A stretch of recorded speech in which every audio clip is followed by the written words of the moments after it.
Di saat diri kita didatangi dan dihampiri oleh sosok kodam, maka mau tidak mau, kita akan melewati beberapa tahap yang akan terjadi dalam diri kita sampai sosok kodam tersebut memang benar-benar telah menyatu dengan diri kita. Dari tahap yang mungkin sering dianggap sepele, karena tidak berpengaruh besar pada kehidupan kita, sampai tahap di mana bisa merubah 100% jalan hidup kita. Namun hanya saja mungkin beberapa orang tidak menyadari bahwa diri mereka sedang berada dalam tahap tersebut dan beranggapan bahwa apa yang mereka lalui adalah sebuah proses kehidupan biasa.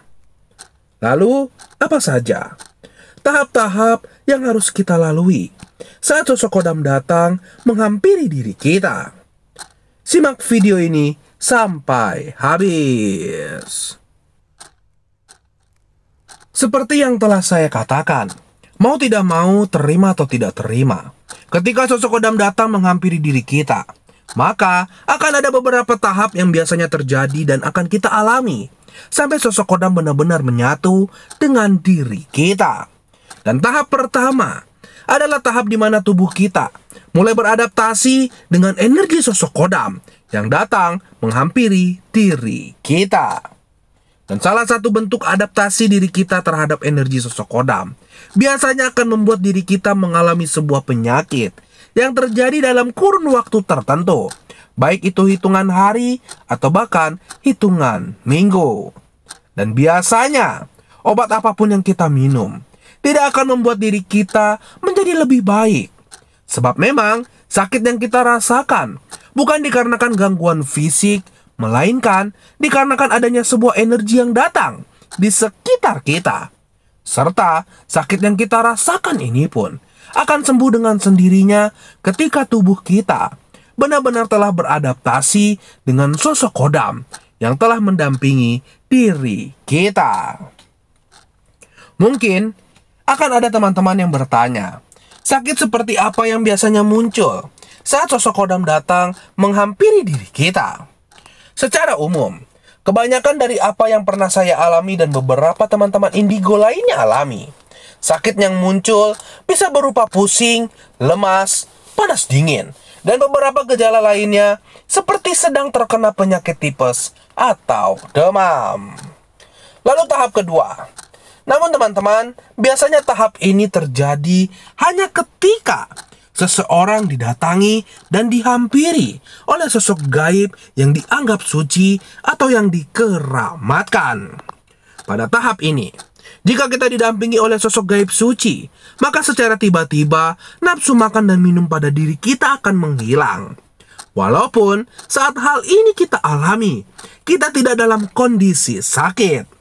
Dan di saat kita kehilangan nafsu makan ini, walau kita tetap beraktivitas, seolah-olah tidak ada rasa lapar yang muncul dan tidak membuat diri kita menjadi lelah, lemah, atau malah jatuh sakit.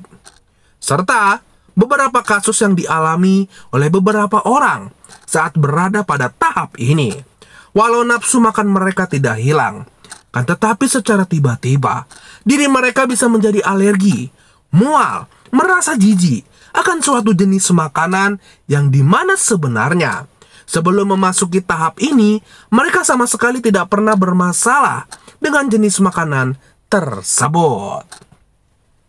Mengapa hal ini bisa terjadi? Ya, karena pada tahap ini orang yang didatangi dan dihampiri oleh sosok gaib suci diwajibkan untuk membersihkan tubuhnya terlebih dahulu.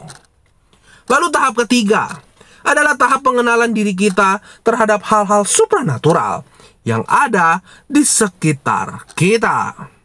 Pada tahap ini, berbagai kemampuan supranatural yang sejatinya ada dan tertanam di dalam diri kita akan mulai bangkit dan bisa kita akses. Entah itu mulai dari merasakan keberadaan makhluk alam gaib, entah itu melihat berbagai sosok gaib, entah itu menerima berbagai bisikan atau nasihat, entah itu mengalami sebuah mimpi, bahkan sampai mengalami sebuah meraga sukma. Dan bisa dikatakan, momen terbukanya gerbang supranatural pada tahap ini adalah sebuah pengalaman supranatural yang sangat luar biasa. Karena pada tahap ini, kesensitifan kita terhadap hal-hal supranatural akan sangat tinggi. Namun, menariknya teman-teman, pada tahap ini walaupun kesensitifan kita terhadap hal-hal supranatural telah terbuka, justru sosok kodam tersebut biasanya belum mau menunjukkan keberadaannya secara langsung kepada diri kita. Selanjutnya tahap keempat. Tahap ini adalah momen di mana sosok kodam yang datang dan mendampingi diri kita sudah mulai mencoba menunjukkan wujud dan keberadaannya. Serta sosok kodam biasanya mulai menampakkan wujudnya melalui sebuah mimpi atau penglihatan yang muncul sekilas, atau malah benar-benar secara langsung menunjukkan wujudnya di depan diri kita.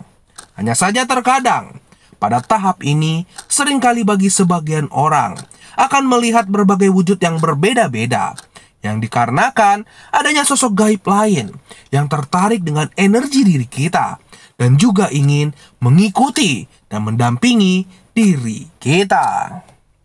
Lalu tahap kelima adalah tahap yang dimana kita sudah mulai wajib membentuk karakter dan memperkuat ikatan dengan sosok kodam. Tahap ini bisa dikatakan tahap yang tersulit, di mana pada tahap ini justru kebanyakan orang menjadi bingung, menjadi ragu, dan mulai mempertanyakan apakah yang mereka alami selama ini memang benar-benar nyata atau hanya sebuah halusinasi. Tidak jarang pada tahap ini, banyak orang yang justru menjadi tersesat, hilang arah, atau bahkan mengalami kelainan mental, sebab dirinya tidak kuat dan tidak sanggup menjadi wadah supranatural dari sosok kodam. Bahkan, bukan hanya perkara membedakan halusinasi atau sebuah kenyataan. Pada tahap ini, kita pun sudah mulai wajib menentukan sosok kodam mana yang memang benar-benar akan menjadi penjaga, pendamping, dan pembimbing kita.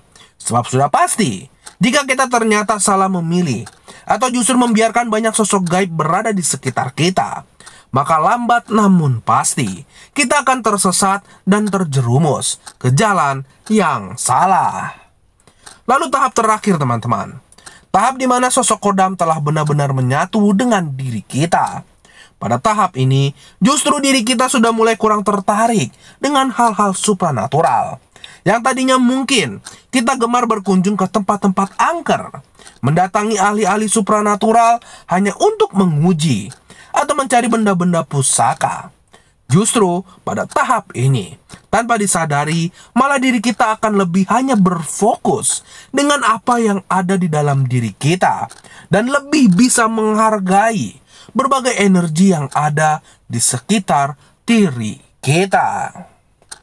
Itulah teman-teman, beberapa tahap yang biasanya terjadi kepada seseorang yang didampingi oleh sosok kodam. Namun, dalam beberapa kasus terkadang ada orang yang mungkin melewati 1 atau 2 tahap yang dikarenakan diri mereka telah terlebih dahulu mengetahui dan memahami hal-hal supranatural sebelum datangnya sosok kodam. Akan tetapi, seperti yang saya katakan, banyak di antaranya akan melewati secara berurutan tahap-tahap tersebut. Jika seandainya teman-teman yang mungkin telah mengetahui bahwa ada sosok kodam yang datang menghampiri diri teman-teman, namun kamu sering mengalami beberapa kejadian-kejadian yang tidak bisa dijelaskan dan mungkin tidak termasuk pada tahap yang saya sebutkan, kamu bisa langsung tanyakan di kolom komentar. Karena bisa saja saya atau teman-teman lain yang sedang menyaksikan video ini bisa menjawab pertanyaan tersebut. Atau untuk teman-teman yang ingin bertanya secara langsung kepada saya secara live, teman-teman bisa juga memfollow akun Instagram saya. Bahkan di akun Instagram, saya juga sering mengadakan sesi video call secara pribadi di mana jika teman-teman ingin bertanya secara personal kepada saya, teman-teman bisa join di sesi tersebut. Link akun Instagram saya akan saya tulis di kolom komentar. Sampai di sini video saya. Salam indigo, salam topeng.